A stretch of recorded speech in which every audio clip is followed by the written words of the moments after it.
Pernahkah kamu merasa hidup ini terlalu berat? Kenapa aku selalu diuji? Apakah Allah tidak melihat aku menangis setiap malam? Air mata jatuh, tapi seakan tak ada yang peduli. Kamu merasa sendirian, tersisih, tak dianggap, tak dimengerti, tersakiti. Dengarkan ini baik-baik. Jangan pernah merasa kamu adalah orang yang paling menderita. Lihatlah baginda Nabi Muhammad, manusia terbaik yang pernah hidup di muka bumi ini, yang paling dicintai oleh Allah. Tapi justru beliau pula yang paling dalam merasakan luka dan duka. Sebelum lahir, ayahnya wafat. Saat masih kecil, ibunya meninggal dunia. Saat diangkat menjadi nabi, beliau tidak disambut dengan bunga, tapi dengan lemparan batu, caci maki, ancaman kematian. Di Taif beliau diusir, dihina, dan dilempari batu sampai darah mengalir dari kakinya. Saat melangkah dalam gelap malam, beliau tidak pernah bertanya, "Kenapa aku?" Beliau hanya berkata, "Selama engkau tidak murka kepadaku ya Allah, aku tidak peduli." Itulah ketegaran Nabi Muhammad. Di puncak rasa sakit, beliau masih memikirkan umatnya, memikirkan kita. Khadijah, istri tercinta yang menjadi penopang pertama perjuangannya, wafat saat perjuangan sedang berat-beratnya.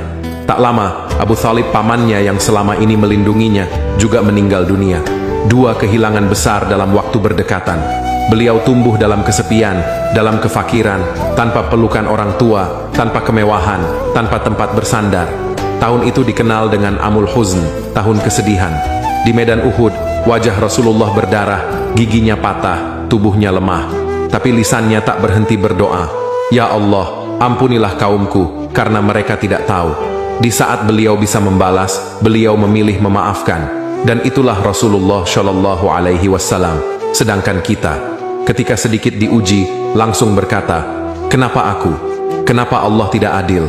Kenapa orang lain hidupnya lebih mudah?" Kita lupa bahwa semakin Allah mencintai seseorang, semakin besar pula ujiannya.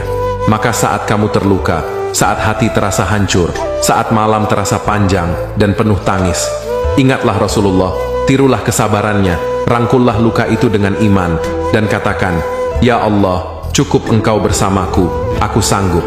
Karena kalau Rasul saja mampu melewati luka yang begitu dalam, kenapa kita harus menyerah pada ujian yang jauh lebih ringan? Kuatkan dirimu, bukan karena kamu mampu, tapi karena kamu punya Allah yang maha menguatkan. Dan jangan pernah lupa, di balik air matamu, ada rahmat yang sedang Allah siapkan. Sabar itu berat, tapi surga itu layak diperjuangkan.